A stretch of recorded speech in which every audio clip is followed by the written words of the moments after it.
This is one financial tip from the Bible that can save you a ton of pain in life. This is Wisdom in the Word, where we plow through the Bible for some much needed wisdom in life. Because let's face it, if common sense was truly common, reality TV wouldn't have very many stars or viewers.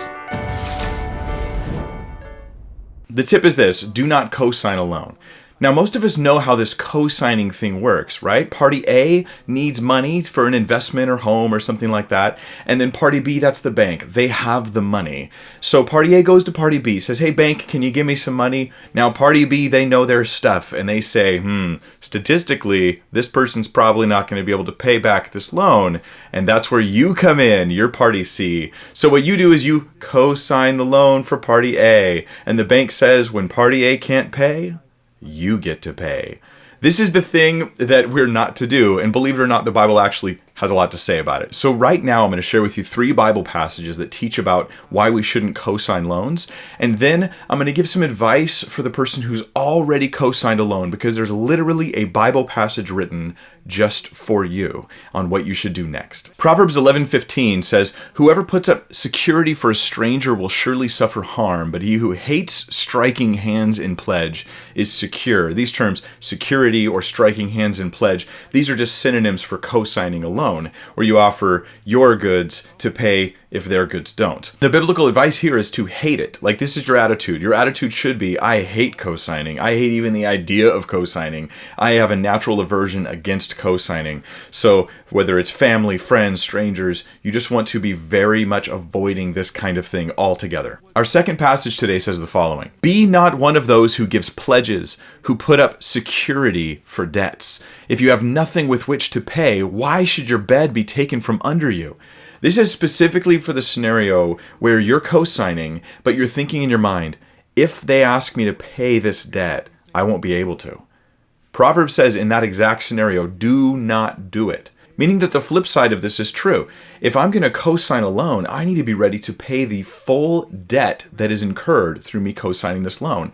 If the other person welches on the deal and they come after me, I need to be ready and willing to pay. Otherwise, you are lying. You are lying and basically extorting money out of people through your lies. So this is a pretty simple biblical truth that will save you both in your character as well as in your finances. Now, you might be thinking, Mike, what if it's like a brotherly thing? You know, it's a motherly thing. It's a fatherly thing. Someone's like, cosign for me, and I just want to do it to bless them because I just love them and care about them.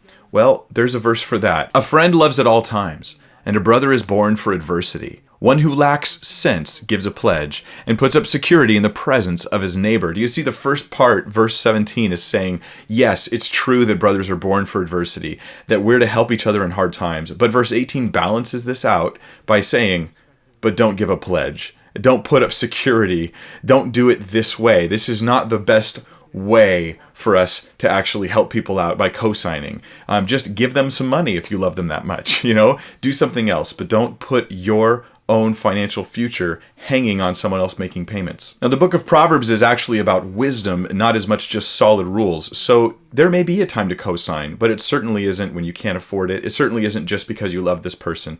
It's going to be because there is a true wisdom behind this action. So what should you do if you've already done a cosigning of a loan? Actually, Proverbs chapter 6 was literally written for your situation. Here it is. My child, if you've put up security for a friend's debt or agreed to guarantee the debt of a stranger, if you have trapped yourself by your agreement and are caught by what you said, follow my advice and save yourself.